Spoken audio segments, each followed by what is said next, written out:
What did you learn from that game, do you think? I suppose just how Collingwood midfielders certainly get back into their defensive 50 very quickly. They get a lot of drop-offs and really start their attacking moves from the half-back line, and probably didn't allow us to get the ball deep inside our forward 50 like we had in previous games. Your forward press, did it falter, or did it not work, or do you think it just needs modifying when you play Collingwood? Yeah, we probably learnt that we might have to tweak a few things next time we do play them, and that's what you want to do throughout the home and away season. Obviously, we've had some great results so far, and to be tested against the best, and you know, they were really good at playing disciplined football, and that's why they are the benchmark of the competition. So, you know, I think that, you know, that was a 50-point loss. There's certainly a lot of positives that can come out of it, but, you know, we certainly learnt a lot as well. Well, Collingwood certainly add a lot of pressure around the ball carrier as well. So that's been one of their strengths for a long period of time. And, you know, only a few players hadn't played at the MCG before, and this playing group was really excited to go over there and take on the best and see exactly how far we have progressed as a football side, because, you know, last year was very disappointing. We've put in some pretty good performances this year, but realised that there's still a way to go to become a really good football side in this competition. What was the mood then amongst the playing group afterwards? Was there, you know, sort of extreme disappointment, or were the boys sort of thinking about where they had to go to take the next step? Probably a bit of both. I think that we were disappointed to obviously lose the game of football by the margin we did, but as soon as we come off the ground, we'll sort of addressed areas that we think we can learn from, and we'll do that today, and then move completely on to the Gold Coast this weekend. So yeah, just really excited. I think the playing groups played some good footy, and if we can get back to doing that, well, then we'll be okay. Playing at the MCG, that only happens once this year, and plenty of guys, you know, their first or second time there. Was that a factor, do you think? And would you certainly like to play more footy there? Yeah, I think everyone would love to play footy there.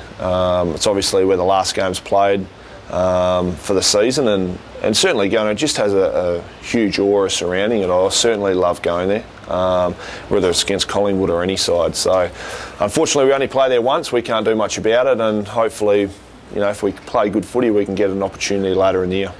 Internally, a lot of players have said you're good enough to play finals and stuff, but outside, a lot of people sort of got ahead and said maybe top four, etc., etc. Yeah. Where do you think you're at in that mix? Yeah, I think it's still relatively early to say. I think a lot of sides have had byes, sides haven't played each other, and we've shown throughout periods in games that we can match it with the best. Obviously, we're in winning positions against Hawthorn, who are, you know, high on the ladder, Essendon also. So the challenge for this playing group is just to try and do that on a consistent basis. Finals, you know, it'd be great to play in, but they're so far away. You know, we can't really focus on that. And, you know, if people want to say we're a final side, that means we're playing good footy, and we'll be happy with that. Is this a bit of a danger game this weekend? Gold Coast have looked really good in patches. Yeah, they've obviously got a very talented list. Got some great youngsters playing some good footy, and then obviously their older players are playing really, really well as well. So yeah, well, we're just going to have to certainly make sure we try and play with the intensity that we've played with at Subiaco previously. This playing group is obviously.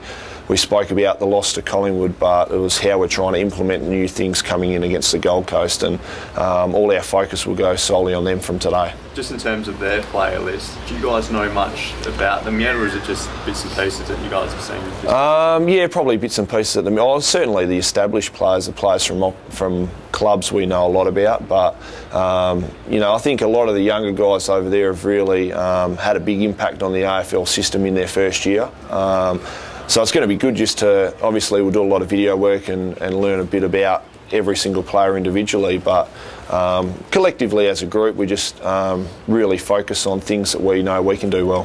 Have you seen much of Zach Smith? Yeah, I've watched a bit of him, yeah. Young Dean Cox in terms of mobility?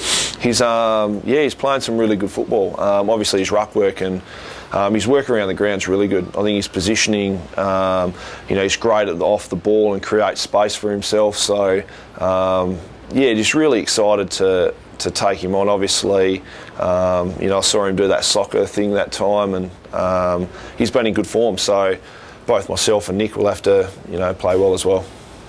Now, your mate's having a baby, mate. What do you make of all that, of Benny's big news? I thought you were about to say Embers. He's having one in a couple of days. Kerry's not far away, there's Juddy, so Cuzzy's in.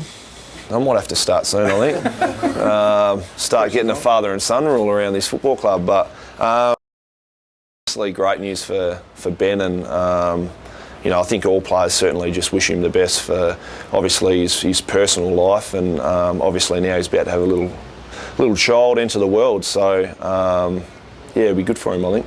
Gold Coast, this is a game, despite their improvement, a lot of people are just going to expect you to win. Do you talk about trying to put them to the sword? Is this a game you should really be winning by 40, 50 plus points? I don't think you can really, put a winning margin on anything. I think that our main focus going into every game against the Bulldogs as well was to start well, really put them under pressure, and then as the quarters go on, we just want to make sure we play a consistent four-quarter effort. We did that against the Bulldogs, and the result ended up probably a little bit bigger than people expected. But I think when you're in winning positions, you want to make sure you stay there or really continue to put sides away. And previously we haven't done that.